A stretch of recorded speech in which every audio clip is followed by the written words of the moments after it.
Hello guys, लर्निफाई IQ के YouTube channel में आप सभी का बहुत बहुत स्वागत है। मेरा नाम है अविनाश प्रताप सिंह और हम इस सीरीज़ में इन्वायरमेंट पढ़ रहे हैं। अभी तक हमने चैप्टर 4 अपनी इन्वायरमेंट बुक का कवर कर लिया था। अभी हमारा लेक्चर 6 है जिसमें हम चैप्टर 5 का स्टार्ट करेंगे। तो चलिए शुरू करते हैं। तो जो हमारा चैप्टर 5 है ये बायो जियो केमिकल साइकिल्स के ऊपर है। तो लास्ट चैप्टर में हमने फूड चेन और फूड वेब और ये सारी चीज़ें पढ़ी थी कि एनर्जी का ट्रांसफ़र या एनर्जी का फ्लो कैसे होता है बिटवीन द ट्रॉपिक लेवल्स। तो जो हमारी बायो जियो केमिकल साइकिल है ये हमको न्यूट्रिएंट का फ़्लो बताती है कि न्यूट्रिएंट का फ़्लो हमारे इकोसिस्टम में कैसे होता है। हमारे जो मेजर फंक्शन है इकोसिस्टम के दो ही है, एक एनर्जी फ़्लो होता है हमारा और दूसरा न्यूट्रिएंट सर्कुलेशन होता है। एनर्जी फ़्लो हमने देख लिया था अपने लास्ट के लेक्चर्स में और यहाँ पे आज हम न्यूट्रिएंट सर्कुलेशन देखेंगे। एनर्जी के केस में आपको याद होगा हमने देखा था कि अलग अलग ट्रॉपिक लेवल्स होते हैं जिससे एनर्जी फ्लो होती है, लेकिन हमने यहाँ पे 10% रूल पढ़ा था कि एक ट्रॉपिक लेवल से सिर्फ 10% ही एनर्जी दूसरे ट्रॉपिक लेवल पे जा पाती है। ऐसा क्यों होता है कि most of the energy is consumed by the organism. वो खाने में अपनी हीट मेंटेन करने में यूज़ कर लेता है वो एनर्जी, वो इधर उधर घूमता है उसमें उसकी एनर्जी वेस्ट हो जाती है। तो 90% ऑफ एनर्जी वो खा लेता है या कंज्यूम कर लेता है। सिर्फ जो 10% एनर्जी होती है नेक्स्ट ट्रॉपिक लेवल पे जाती है। इसके कारण होता क्या है कि 3-4 से ज़्यादा ट्रॉपिक लेवल हमको देखने को नहीं मिलते क्योंकि यहाँ पे जो एनर्जी होती है वो बहुत ही कम होती है एज़ कम्पेयर टू यहाँ। तो जब ये धीमे धीमे ऐसे कम होती जाती है तो एक पॉइंट के बियॉन्ड इतनी कम एनर्जी हो जाती है कि वो लाइफ सपोर्ट नहीं कर सकती। लेकिन इसके अपोज्ड में जो हमारी न्यूट्रिएंट साइकिल होती है उसमें ये केस नहीं होता। उसमें हमारे जो न्यूट्रिएंट्स हैं वो कभी ख़त्म नहीं होते। वो कुछ टाइम के लिए अनअवेलेबल हो जाएंगे हमको, कुछ टाइम के लिए वो अनएक्सेसिबल हो जाएंगे, वो केस डिफरेंट है, लेकिन वो यूज्ड अप नहीं होते। वो बार बार रिसाइकल किए जा सकते हैं और बार बार उनको यूज़ किया जा सकता है। तो न्यूट्रिएंट साइकिल और एनर्जी साइकिल में या एनर्जी फ्लो में यही डिफरेंस है। तो हमारे कुछ जो मेजर न्यूट्रिएंट हैं वो कौन कौन से हैं? कार्बन है, हाइड्रोजन है, ऑक्सीजन है, नाइट्रोजन है, फॉस्फोरस है। ऑलमोस्ट 97% हमारी जो बॉडी का मास है इन्हीं से बना है। और जितने भी लिविंग ऑर्गेनिज्म हैं उनका 95% से ज़्यादा मास इन्हीं कुछ एलिमेंट से या न्यूट्रिएंट से बना होता है। इसलिए हम इन सब की साइकिल देखेंगे कि कैसे इनका ओरिजिन होता है, कैसे ये मूव करते हैं, कैसे ये कंज्यूम किए जाते हैं, कैसे ये ऐड किए जाते हैं एटमॉस्फेयर में, ये सारी प्रोसेस हम देखेंगे। अभी जैसे मैंने बताया कि न्यूट्रिएंट जो होते हैं हमारे वो एक साइकिल में होते हैं, कांस्टेंट साइकिल में, अलग अलग प्रोसेस की साइकिल होती है जो कॉन्स्टेंटली एटमॉस्फेयर में ऐड कर रही है और कुछ प्रोसेस से एटमॉस्फेयर से डायरेक्टली वो वापस आ रहा है। तो ये पूरी एक साइकिल हमेशा चलती रहती है और यही जो सर्कुलर फैशन है इस साइकिल का, इसी को हम बोलते हैं बायो जियो केमिकल साइकिल या न्यूट्रिएंट साइकिल भी कॉमन लैंग्वेज में बोल देते हैं।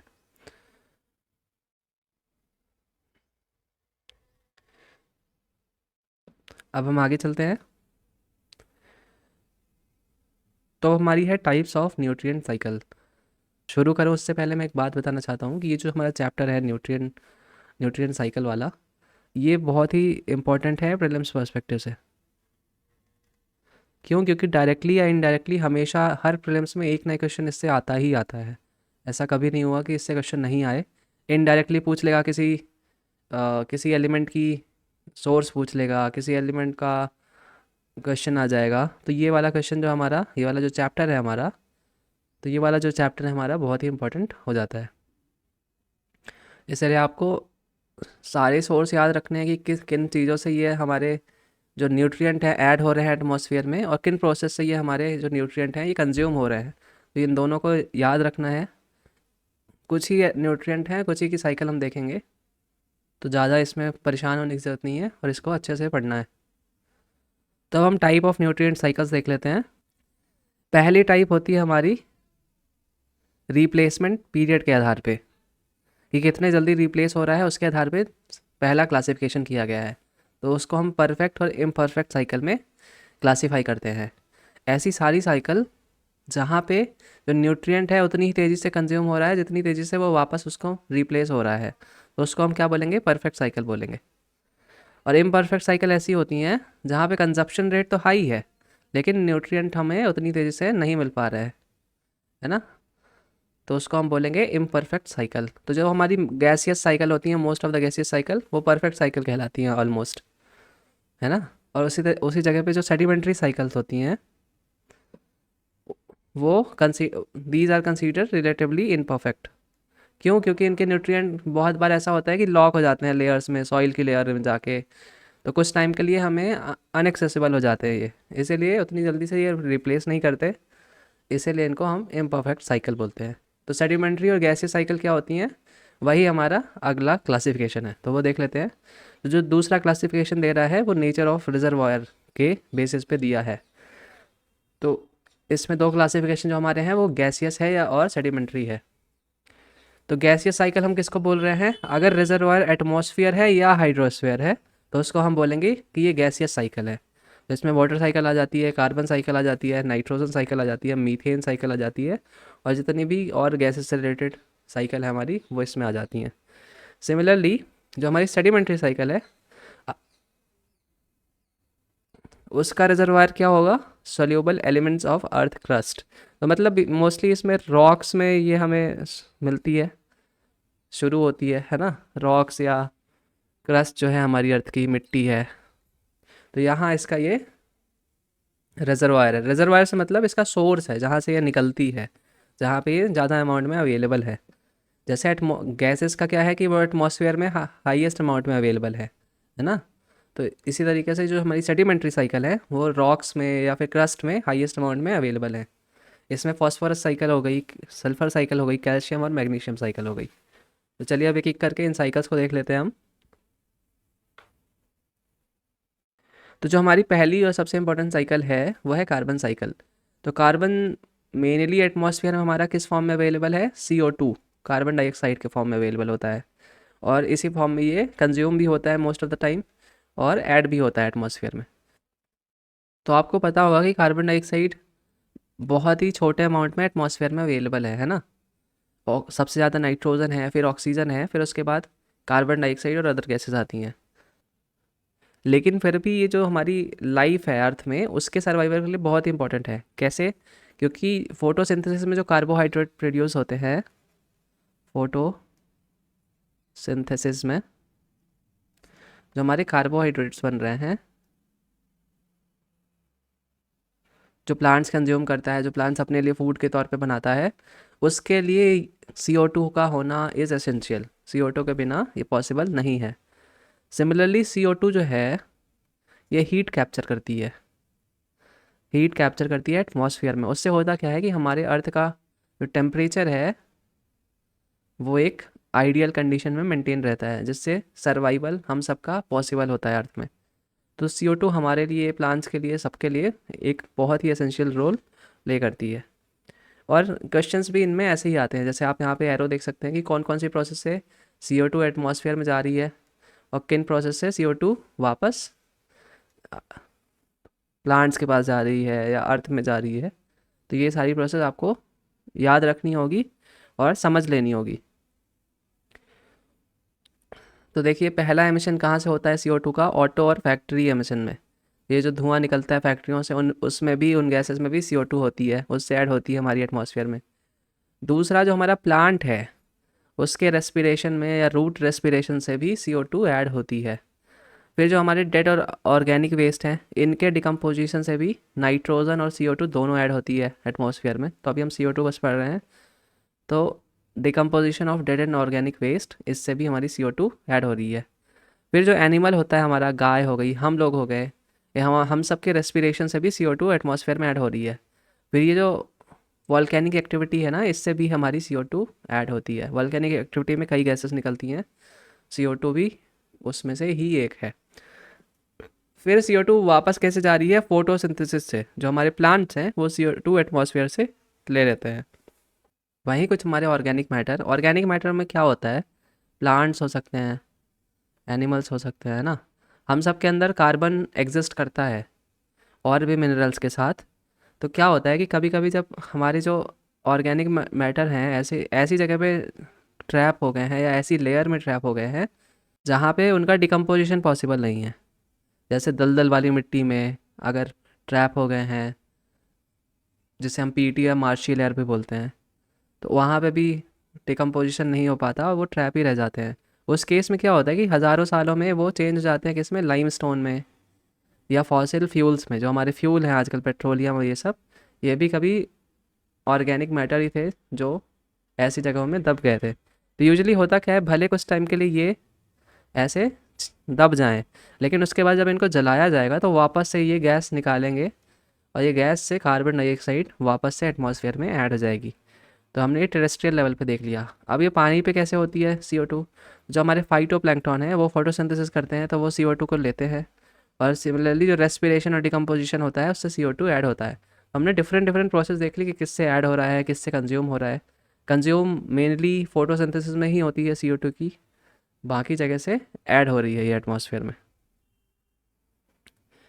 आगे देख लेते हैं अब। तो यहाँ पे भी एक चार्ट है, जैसे आप देख सकते हैं, एक साइकिल साइकिल टाइप में आपको दिख रहा है। ये CO2 इन एटमॉस्फेयर है, फिर यहाँ से कार्बोनेट्स एंड वाटर के फॉर्म में चेंज आई तो लाइमस्टोन बना, राइट। फिर ऑर्गेनिक कंपाउंड्स हैं जो हमारे, उससे उससे ही कोल बनता है, उससे ही पेट्रोलियम बनता है। फिर ऑर्गेनिक कंपाउंड्स जैसे हमारे प्लांट्स हैं यहाँ पे, उसको खा के एनिमल्स एनिमल्स के पास वो कार्बन ट्रांसफ़र होती है। फिर एनिमल्स के दबने से भी पेट्रोलियम बन रहा है, या शेल्स बन रहे हैं, या एनिमल के जलाने से या फिर डायरेक्टली मिट्टी में दबा देने से ये एटमॉस्फेयर में हमारी वापस चली जाती है। अब आपके मन में कुछ सवाल आ रहा होगा कि CO2 और एनिमल्स को ज़मीन में दबाने से कैसे एटमॉस्फेयर में जा रही है। तो इसकी लॉन्ग प्रोसेस है, बट अल्टीमेटली पहुंच जाती है। लॉन्ग प्रोसेस कैसे है कि सपोज़ एनिमल को आपने मिट्टी में कर दिया, वो डिकम्पोज हो गया, ऑर्गेनिक मैटर में चेंज हो गया, ह्यूमस में चेंज हो गए कुछ सालों बाद, है ना, मिट्टी में मिल गया, उसमें प्लांट ग्रो करेगा, प्लांट को एनिमल खाएगा। तो इस तरीके से वो ट्रांसफ़र होती रहती है एक जगह से दूसरी जगह, और अलग अलग प्रोसेस के थ्रू वो निकलती रहती है एटमॉस्फेयर में। कोई एक फिक्स प्रोसेस नहीं है इसमें, कई प्रोसेस होती है जिसके थ्रू ये एटमॉस्फेयर में वापस पहुंच जाती है। तो अलग अलग प्रोसेस से आप देख सकते हैं कि पूरी एक साइकिल बन रही है, एटमॉस्फेयर से आ रही है और एटमॉस्फेयर में वापस जा रही है। सिमिलरली पेट्रोलियम और लाइमस्टोन के केसेस में भी, जब इनको आप कंज्यूम करते हैं, कोल को, पेट्रोलियम को, तो इनसे भी जो गैसेस निकलती हैं उसमें CO2 वापस एटमॉस्फेयर में चली जाती है। इसलिए इनको परफेक्ट साइकिल कहा जाता है, मतलब जिसका कि इनका कंजप्शन और एक्यूमुलेशन ऑलमोस्ट सिमिलर होता है। अब हम आगे देखते हैं। ये वाला जो हमारा क्वेश्चन है, ये देखिए कि आया है UPSC 2011 में। इसमें कह रहा है कि कंसीडर द फॉलोइंग। तो हमें चार प्रोसेस दी हुई हैं, photosynthesis, respiration, decay of organic matter, या वॉल्केनिक एक्शन। तो इसमें बोल रहा है which of the above add carbon dioxide to the carbon cycle on earth. तो अभी हमने देखा कार्बन साइकिल, अभी आप इसको पज करके कर सकते हो, अदरवाइज नीचे आंसर लिखा ही हुआ है इसमें।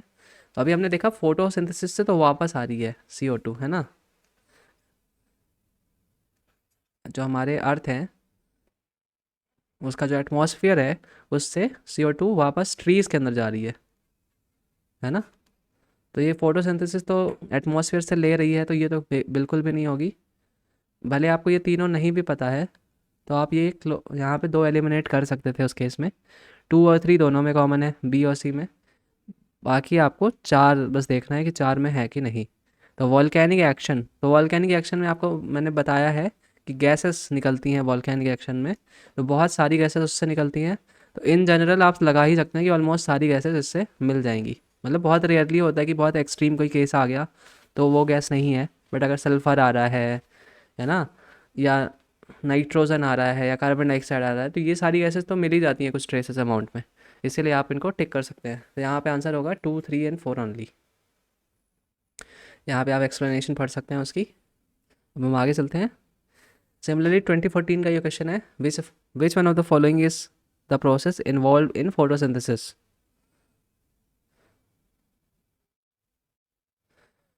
सो इसमें potential energy is converted to free energy, या free energy is converted into potential energy. Food is oxidised to released carbon dioxide and water. Oxygen is taken and carbon dioxide and water vapour are given out. ये तो उल्टी ही process बता रहा है, right. Oxygen को plants लेता है, sorry carbon dioxide को प्लांट लेता है और ऑक्सीजन को बाहर निकालता है ना। तो ये तो आप सीधे क्रॉस आउट कर सकते हैं। Food is oxidise to release carbon dioxide and water, ये भी केस नहीं है हमारे साथ, है ना। ये तो एनिमल्स में होता है ये वाला, फोटोसिंथेसिस में ये प्रोसेस नहीं होती। फिर बचा हमारा potential energy is release to form free energy, तो ये भी हमारा गलत है।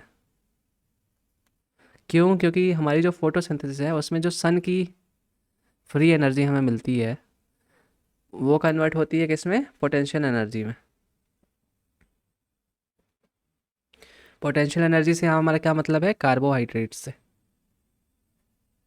तो आपने जब स्कूल लेवल पे फोटोसिंथेसिस पढ़ी होगी तो आपको पता होगा कि सन रेस चाहिए आपको, है ना। सन की रेस चाहिए। सन की रेस से क्या आती है? हमको एनर्जी मिलती है। तो एक फ्री एनर्जी है वो जिससे मिलती है, और उससे प्लांट्स फोटोसिंथेसिस करते हैं CO2 यूज़ करके। तो CO2 की हेल्प से कार्बोहाइड्रेट्स बना लेते हैं, और इस प्रोसेस में क्या रिलीज़ होता है? Oxygen, O2। तो इसका आंसर हमारा बी हो गया। हालांकि ये क्वेश्चन अगर आपने फोटोसिंथेसिस नहीं पढ़ा है तो मे बी शायद टफ लगे, but otherwise it was easy question. तो हमारी कार्बन साइकिल हमने देख ली। अब हमारी जो नेक्स्ट साइकिल है वो है नाइट्रोजन साइकिल। तो जो हमारे बाकी के एलिमेंट्स हैं उनको, उनके साथ साथ नाइट्रोजन भी हमारे लिविंग ऑर्गेनिज्म में बहुत ह्यूज अमाउंट में अवेलेबल होता है। क्या कहाँ कहाँ पे अवेलेबल होता है? अमीनो एसिड्स हो गए, प्रोटीन हो गया, हार्मोन्स हो गए, क्लोरोफिल्स हो गए, या मैनी विटामिन्स। तो इन सब जगह पे नाइट्रोजन आपको देखने को मिलेगा। हमारे एटमॉस्फेयर में किस फॉर्म में मिलता है? गैस के फॉर्म में, N2 gas, nitrogen gas. Nitrogen N2 किस फॉर्म में एग्जिस्ट करती है? इसमें ट्रिपल बॉन्ड होता है आपस में। इसका मतलब क्या है? कि ये जो बॉन्ड है आपस में दो नाइट्रोजन एटम के बीच में, ये बहुत बहुत स्ट्रॉन्ग है। तो इसलिए आपको बहुत बड़ी एनर्जी चाहिए इनको तोड़ने के लिए। तो होता क्या है कि लाइटनिंग, जो बिजली गिरती है, या फिर UV रेडिएशन, इन दोनों से ही सिर्फ इसको इतनी एनर्जी मिल पाती है कि जो हमारा N2 है वो किसी ऑक्साइड के फॉर्म में चेंज कर हो जाए, नाइट्रोजन ऑक्साइड, NO या NO2 या N2O। इस फॉर्म में प्लांट्स इसको डायरेक्टली नहीं ले सकते, इन फॉर्म में इसको ले सकते हैं। तो इसीलिए N2 का इस ऑक्साइड्स के फॉर्म में चेंज होना नाइट्रोजन ऑक्साइड्स के फॉर्म में इज़ इम्पॉर्टेंट। फिर कौन कौन से सोर्स हैं एटमॉस्फेरिक नाइट्रोजन ऑक्साइड्स के? इंडस्ट्रियल कंबशन हो गया आपका। इंडस्ट्रियल कंबशन से नाइट्रोजन ऑक्साइड्स निकलते हैं अलग अलग, है ना। फिर फॉरेस्ट फायर से निकलते हैं, ऑटोमोबाइल एग्जॉस्ट से निकलते हैं, थर्मल पावर जनरेटिंग स्टेशंस हैं उससे निकलते हैं। तो ये सारे एग्जांपल्स याद रखने हैं। ये वाला यूनिक है, पावर जनरेटिंग स्टेशन है ना, और ऑटोमोबाइल एग्जॉस्ट, तो इनको याद रखना है। फॉरेस्ट फायर भी कॉमन है, इंडस्ट्रियल कंबशन भी कॉमन है हमारी लास्ट साइकिल के साथ। तो जो हमारे ऑड वन आउट हैं इनको आप ध्यान ध्यान में रखने की कोशिश करिए कि भाई ये पावर जनरेटिंग स्टेशन से भी निकलता है, थर्मल पावर जनरेटिंग स्टेशन से, और ऑटोमोबाइल एग्जॉस्ट से भी हमारे नाइट्रोजन ऑक्साइड एटमॉस्फेयर में ऐड होते हैं। क्यों? क्योंकि क्वेश्चन इन्हीं पे बनते हैं कि कौन सी प्रोसेस से ऐड हो रहा है, कौन सी प्रोसेस से रिमूव हो रहा है एटमॉस्फेयर से। तो ये जो हमारी प्रोसेस है नाइट्रोजन जो हमारी गैशियस फॉर्म में है उसको एक ऐसे फॉर्म में चेंज करना जो प्लांट्स ले सकें, उसको हम बोलते हैं नाइट्रोजन फिक्सेशन। Nitrogen fixation. तो इसमें कई प्रोसेस आती हैं नाइट्रोजन फिक्सेशन में। जैसे माइक्रोब्स हो गए हमारे, नाइट्रोजन फिक्सिंग माइक्रोब्स हैं, बैक्टीरिया, ब्लू ग्रीन एल्गी। फिर इंडस्ट्रियल प्रोसेस से भी फिक्सेशन की जाती है, और लाइटनिंग से भी थोड़ी लिमिटेड एक्सटेंट में हो जाती है। तो ये हमारी 3 मेन प्रोसेस हैं अलग अलग, इनसे होती है। लेकिन हमको N2 को इसमें चेंज क्यों करना है? जैसे मैंने यहाँ पे बताया था कि N2 जो हमारी N2 गैस के फॉर्म में है, प्लांट्स इसको डायरेक्टली नहीं ले सकते, उनमें ये कैपेबिलिटी नहीं है। ये जो हमारे लिविंग ऑर्गेनिज्म है वो भी इसको डायरेक्टली कंज्यूम नहीं कर सकते या यूज़ में नहीं ला सकते। तो उसके लिए नाइट्रोजन को फिक्स करना इंपॉर्टेंट हो जाता है। इसको अमोनिया में चेंज करिए, अमोनिया NH3 है हमारा, या नाइट्राइट्स या नाइट्रेट्स अलग अलग फॉर्म में चेंज करेंगे, अलग अलग जगह पे यूज़ होते हैं। तो हम आगे चलते हैं। तो ये एक नाइट्रोजन साइकिल है, आप देख सकते हैं कैसी पूरी नाइट्रोजन चलती है। तो ये हमारी एटमॉस्फेरिक नाइट्रोजन है ना। तो इसको नाइट्रोजन फिक्सिंग जो हमारे बैक्टीरिया हैं ये नाइट्रोजन फिक्सेशन करते हैं, तो ये एटमॉस्फेयर से ले लेते हैं, है ना। और ये रूट्स ऐसे फॉर्म में कन्वर्ट कर देते हैं ये इसको, जो हमारे प्लांट्स ले सकें। फिर इसी तरीके से सॉइल बैक्टीरिया होते हैं, ये देखिए एरोबिक जो है उसमें भी एग्जांपल लिखा है जो एजोटोबैक्टर, और एनारोबिक जो है हमारा उसमें भी रोडोस्पिलिरियम। तो ये किस में अमोनियम आयन में इसको चेंज कर देते हैं। अमोनियम से फिर नाइट्रीफाइंग बैक्टीरिया होते हैं, वो इसको नाइट्राइट्स में चेंज कर देते हैं। फिर इसके बाद अलग प्रोसेस से नाइट्रेट में चेंज होता है, फिर डीनाइट्रिफिकेशन से ये वापस एटमॉस्फेयर में चली जाती है, या नाइट्रेट्स को ही प्लांट्स कंज्यूम कर लेते हैं, फिर उसको डिकम्पोजर्स खा लेते हैं या एनिमल खा लेता है ना, फिर उससे अमोनियम बनता है। तो ये पूरी प्रोसेस एक साथ पे चलती रहती है। अब इसको हम डिटेल में देख लेते हैं थोड़ी, क्योंकि ये राइजोबियम और ये बैक्टीरिया किस तरीके से काम करते हैं, इनका यूज़ भी इम्पोर्टेंट है। तो यहाँ पे भी अलग अलग वो देख सकते हैं, दो साइकिल बनाई गई है। नाइट्रोजन एटमॉस्फेयर में, फिर फिक्सेशन हो रही है तो प्लांट्स ले रहे हैं ना, फिर अमोनिफिकेशन, नाइट्रिफिकेशन, अमोनिया बन रहा है, नाइट्राइट्स बन रहे हैं, नाइट्रेट्स बन रहे हैं, फिर डीनाइट्रिफिकेशन से एटमॉस्फेयर में जा रहा है, या नाइट्रेट्स को प्लांट्स डायरेक्टली ले रहे हैं, है ना। तो इस तरीके से पूरी प्रोसेस आप देख सकते हैं, अलग अलग साइकिल्स दी हुई हैं कैसे कंज्यूम की जाती है ये। तो अब हमारे जो नाइट्रोजन फिक्सर्स हैं ये कौन कौन से हैं वो देख लेते हैं। तो पहला हमारा नाइट्रोजिनेस है टाइप, ये नाइट्रोजन रिडक्शन एंजाइम है। ये लोग किस में, जो हमारी एटमॉस्फेरिक नाइट्रोजन है उसको अमोनिया में चेंज कर सकते हैं या अमोनियम आयंस में चेंज कर सकते हैं। इसमें कौन कौन से आते हैं, पहले हैं free living nitrogen fixing bacteria है, जैसे एरोबिक एजोटोबैक्टर हो गया, बीजी मिकिया हो गया। और एनारोबिक कंडीशन में कौन कौन से होते हैं, क्लॉस्ट्रीडियम और रोडोस्फिलिरियम। तो इन सब का नाम आपको याद रखना है कि एरोबिक कंडीशंस में कौन कौन से हैं, दो नाम यहाँ पे आपको दिए हुए हैं। एनारोबिक कंडीशंस में कौन कौन से हैं, एरोबिक मतलब इन प्रेजेंस ऑफ ऑक्सीजन, और एनारोबिक मतलब ऐसी कंडीशन जहाँ पे ऑक्सीजन नहीं है वहाँ पे ये बैक्टीरिया काम करते हैं। तो इनके एग्जांपल्स या नाम आपको याद रखने हैं। एक बार यूपीएससी में क्वेश्चन आया था कि इनमें से कौन कौन से नाइट्रोजन फिक्सिंग बैक्टीरियाज हैं, तो बैक्टीरिया के ऊपर भी नाम आ जाता है या क्वेश्चन आ जाता है बैक्टीरिया के नाम के ऊपर, तो इनका एग्जाम्पल याद रखना इम्पॉर्टेंट है। वे सिम्बायोटिक रिलेशनशिप में भी होते हैं बैक्टीरिया कुछ, जैसे हमारे लेग्यूमिनस प्लांट होते हैं जिसमें हमारा पी आता है ना, सोया आता है या बीन्स, ये लेग्यूमिनस प्लांट होते हैं। इनकी रूट में, है ना, या non leguminous plant root nodules में मिलते हैं राइजोबियम बैक्टीरिया। तो ये सिम्बायोटिक रिलेशनशिप में प्लांट के साथ रहते हैं, मतलब दोनों को बेनिफिट हो रहा है, प्लांट को भी बैक्टीरिया को भी। प्लांट को कैसे हो रहा है, ये नाइट्रोजन फिक्स करके उसको दे रहा है और इसको प्लेस और फूड वहाँ से मिल रहा है प्लांट से। फिर कुछ साइनो बैक्टीरिया भी होते हैं जिसमें ब्लू ग्रीन एल्गी हो गया, है ना, नोस्टॉक हो गया, एनाबेना हो गया, स्पुरिलीना हो गया। तो इस तरीके से एग्जाम्पल्स आपको ध्यान में रखने हैं कि कौन कौन से कहाँ कहाँ पे अवेलेबल है। तो यहाँ पे भी कुछ फैक्ट दिए हुए हैं, अमोनिया और अमोनियम में डिफरेंस क्या होता है। एक हाइड्रोजन आयन का डिफरेंस होता है, NH3 इसका फार्मूला है, और NH4 पॉजिटिव इसका फार्मूला है अमोनियम आयन का।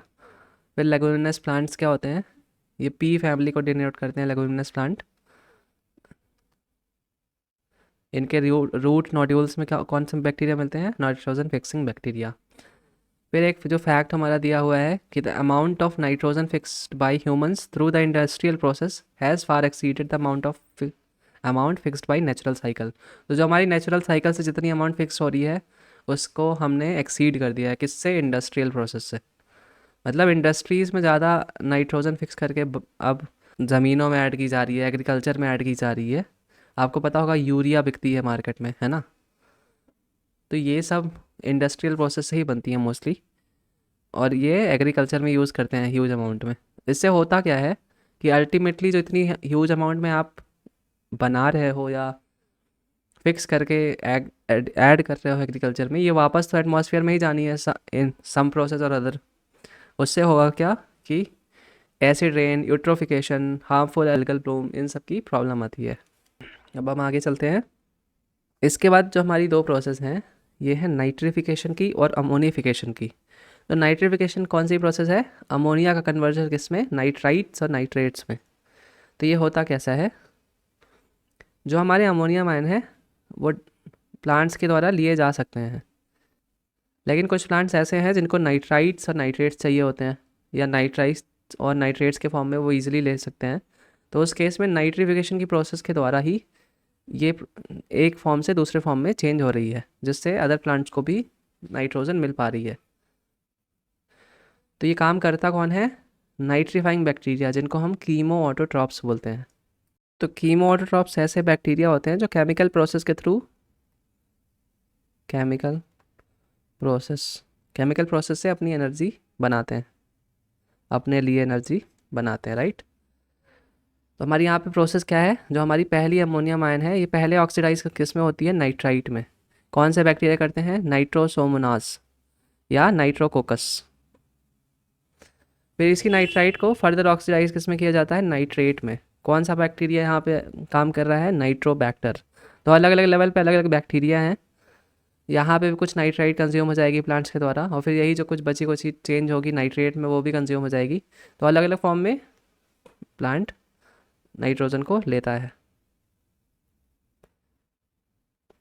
यहाँ पे जैसे लिखा हुआ है, chemo autotrophs use inorganic chemical energy to synthesise organic compound from carbon dioxide. फिर जो हमारे नाइट्रेट्स बनते हैं, ये एब्जॉर्व किए जाते हैं प्लांट्स और लीव्स पे ट्रांसपोर्ट कर दिए जाते हैं। पत्तियों में, जो पेड़ होते हैं हमारे, उनकी पत्तियों में आके ये चेंज हो जाते हैं किसमें? अमोनिया में। अमोनिया से किस फॉर्म में रहते हैं? Amino acids. अमीनो एसिड्स को basically building blocks of protein भी कहा जाता है, आप साइंस के लेक्चर में ये पढ़ेंगे। तो फिर इन्हीं से फिर ये आगे ट्रॉपिक लेवल पे चले जाता है। प्लांट को कोई एनिमल खाएगा, फिर एनिमल को दूसरा एनिमल खाएगा, जो हमने फूड चेन में पढ़ा था। तो ये आगे चला जाता है उसी से। इम्पॉर्टेंस क्या है एग्रीकल्चर में? ह्यूज इम्पॉर्टेंस है नाइट्रिफिकेशन का। कैसे? जो हमारी जो अमोनिया होती है, यूजुअली यही डाली जाती है एग्रीकल्चर में, है ना, डायरेक्टली। लेकिन जब ये चेंज होती है नाइट्रेट में, तो ये काफ़ी ईजिली नाइट्रेट में, तो ये काफ़ी ईजिली फैल सकती है एग्रीकल्चर फील्ड में। क्यों? क्योंकि नाइट्रेट जो हमारा होता है वो मोर वाटर सल्यूबल होता है अमोनिया के कंपैरिजन में। तो इसी तरीके से पानी में अच्छे से घुलेगा ये, और पूरे में अच्छे से फैल भी जाएगा। जो नाइट्रिफिकेशन प्रोसेस है हमारी, ये हमारे म्यूनिसिपल जो वेस्ट वाटर होता है हमारा, उसमें भी, उससे जो नाइट्रोजन निकालने की प्रोसेस है उसमें भी यूज़ होती है। तो पहले नाइट्रिफिकेशन करके नाइट्रेट के फॉर्म में चेंज करते हैं, फिर उसको डी नाइट्रिफिकेशन से रिमूव कर देते हैं।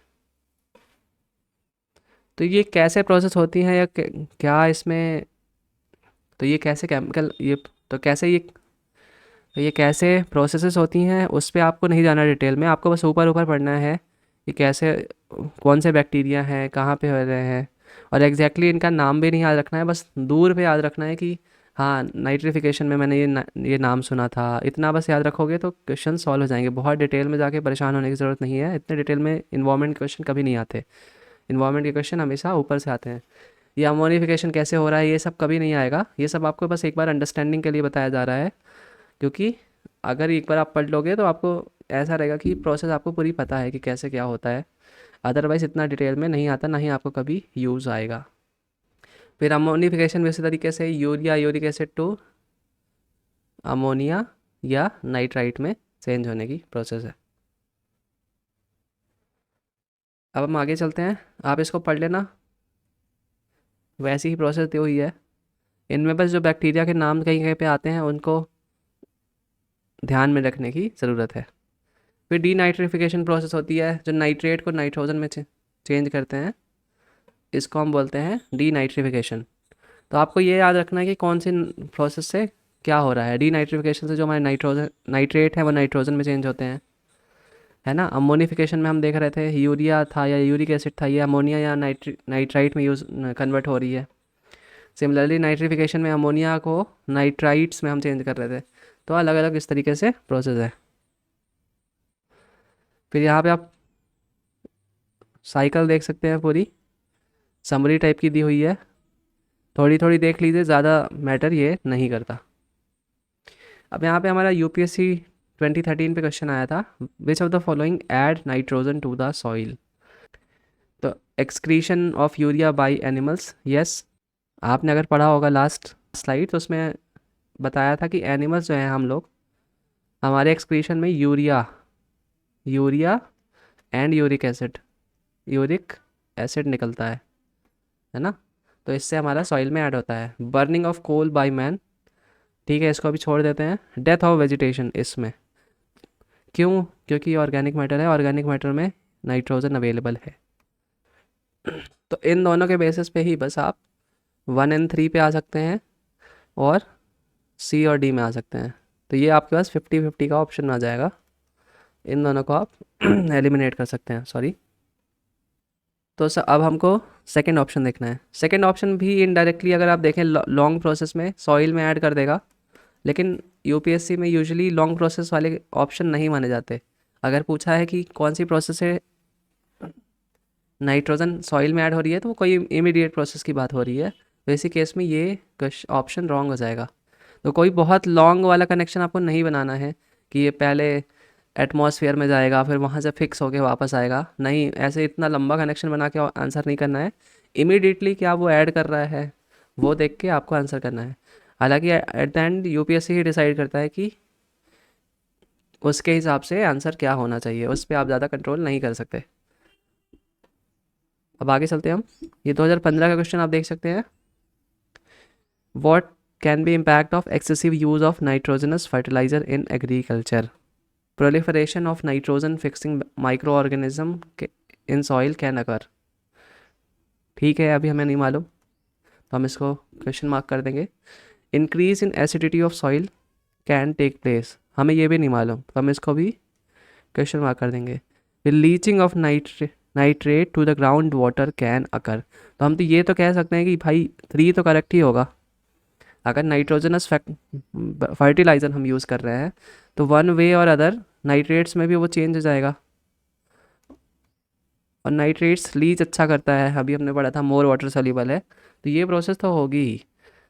तो इस ऑप्शन से हमने एक एलिमिनेट कर दिया अपना, हमारे पास अब 3 ऑप्शन बच रहे हैं, राइट। फिर आते हैं हमारे, अब हम फिर से एक बार दोबारा देखते हैं अपने ऑप्शंस को। Proliferation of nitrogen fixing microorganism in soil can occur, तो ये ऑप्शन हाईली अनलाइकली है क्योंकि इससे कोई रिलेशन नहीं है नाइट्रोजन के फर्टिलाइज़र से और नाइट्रोजन फिक्सिंग माइक्रो ऑर्गेनिज्म से। तो इसीलिए इस ऑप्शन को अगर रॉन्ग करेंगे तो यहाँ पे आपका 2 and 3 हो जाएगा। हालांकि इन क्वेश्चंस में अगर आपको पता है तो ही आप क्वेश्चन कर सकते हैं, अदरवाइज इन क्वेश्चन में ये एलिमिनेशन बहुत रेयरली ही लगता है। जैसे ये वाला क्वेश्चन था, इसमें आप एट मैक्स अगर आपको एक पता था, थर्ड वाले चांस में आते कि मतलब इनमें से हो सकता है गैस वर्क करने में कोई सही होता, अगर ये सारे नहीं पता हैं तो। बाकी जो हमारा सेकंड पॉइंट है इंक्रीज इन एसिडिटी, तो आपको पता था कि अभी हमने पढ़ा था एसिड रेन होने लगती है ज़्यादा अमाउंट में यूज़ करने से, है ना, इंडस्ट्रियल वाले फैक्ट में, कि जब इंडस्ट्रियल जो हमारी फिक्सेशन हो रही है नाइट्रोजन की वो एक्सीड कर चुकी है नेचुरल फिक्सेशन से, तो उसमें हमने देखा था कि acid rain is problem coming out of that process. तो इसी तरीके से एसिड रेन होगी तो हमारे सॉइल की एसिडिटी भी कम हो जाएगी। तो हमारी ये 2 साइकिल हमने देख ली, तो ये हमारा पार्ट 1 था इस चैप्टर का। नेक्स्ट पार्ट में हम और भी जो हमारी साइकिल्स बची हैं उनको भी हम देखेंगे। Thank you for watching the video, like और सब्सक्राइब कर दीजिए ताकि जो नेक्स्ट पार्ट आए उसमें आपको नोटिफिकेशन मिल जाए और आपका लेक्चर मिस ना हो। Thank you.